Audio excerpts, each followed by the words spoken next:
अस्सलामुअलैकुम दोस्तों, पुरअसरार राज YouTube channel में आप सबको खुशामदीद। मैं हूं आपकी होस्ट और आज मैं आपको लेकर जाऊंगी एक ऐसी दुनिया में जहां हकीकत और खौफ का फासला खत्म हो जाता है। ये एक ऐसी सच्ची कहानी है जो चंद साल पहले शुमाली इलाका जात के एक दौर उफ्तादा गांव कालाश के करीब पेश आई।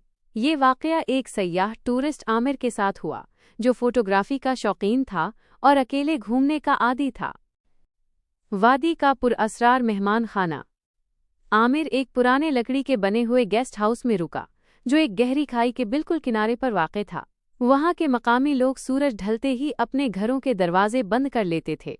आमिर ने जब होटल के बूढ़े मालिक से उसकी वजह पूछी तो उसने सिर्फ इतना कहा, साहब, यहाँ रात को पहाड़ों की हुआ बातें करती है, आप बस अंदर रहिएगा और कोई पुकारे तो जवाब मत दीजिएगा। रात का सन्नाटा और वो आवाज़। रात के तकरीबन 1 बज रहे थे।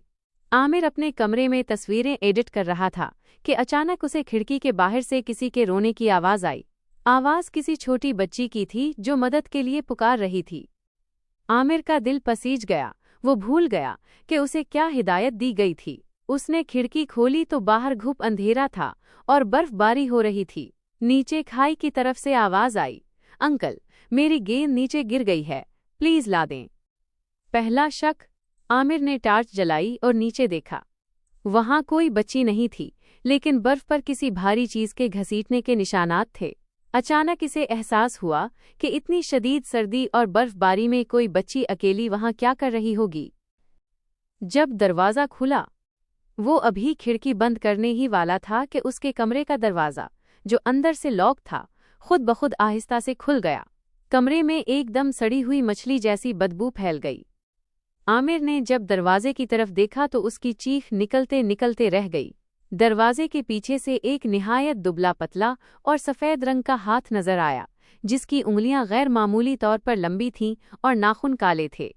वो चीज़ आहिस्ता आहिस्ता कमरे के अंदर दाखिल हुई। उसका कद छत से टकरा रहा था और उसने इंसानों की तरह कपड़े पहन रखे थे, लेकिन वो कपड़े जगह जगह से फटे हुए थे और उनके नीचे इंसानी खाल नहीं बल्कि जानवरों जैसी खुरदरी जल्द थी। वो होलनाक सामना। आमिर सूफे के पीछे छुप गया और आयतुल कुर्सी पढ़ने लगा। वो मखलूक कमरे में उधर उधर घूमने लगी जैसे किसी चीज को ढूंढ रही हो। इसने आमिर का कैमरा उठाया और उसे अपने दांतों से चबाने लगी। लोहे और प्लास्टिक के टूटने की आवाजें कमरे में गूंज रही थीं। अचानक वो मखलूक सूफे के करीब आई और रुक गई। आमिर ने अपनी आंखें बंद कर लें, लेकिन उसे महसूस हो रहा था कि वो चीज़ उसके बिल्कुल ऊपर खड़ी उसे सूंघ रही है। उसके मुंह से निकलने वाली गरम और बदबूदार हुआ आमिर के चेहरे पर लग रही थी। फिर एक भारी आवाज़ आई, तुम्हारी खुशबू अपनों जैसी है, इसलिए छोड़ रहा हूँ, दोबारा उस पहाड़ पर मत आना। इबरतनाक अंजाम।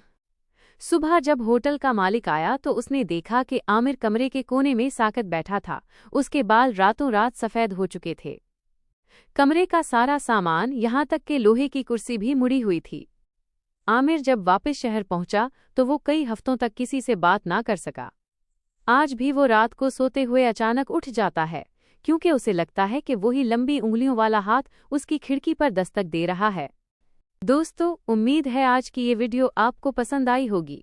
अगर आप चाहते हैं कि हम ऐसे ही गहरे और पुरअसरार राज आपके सामने लाते रहें तो हमारी इस मेहनत को सपोर्ट करने के लिए चैनल को सब्सक्राइब ज़रूर करें और बेल आइकन दबाना मत भूलें। अगली वीडियो तक के लिए मुझे इजाज़त दीजिए। अल्लाह हाफिज़ और फ़ी अमानिल्लाह।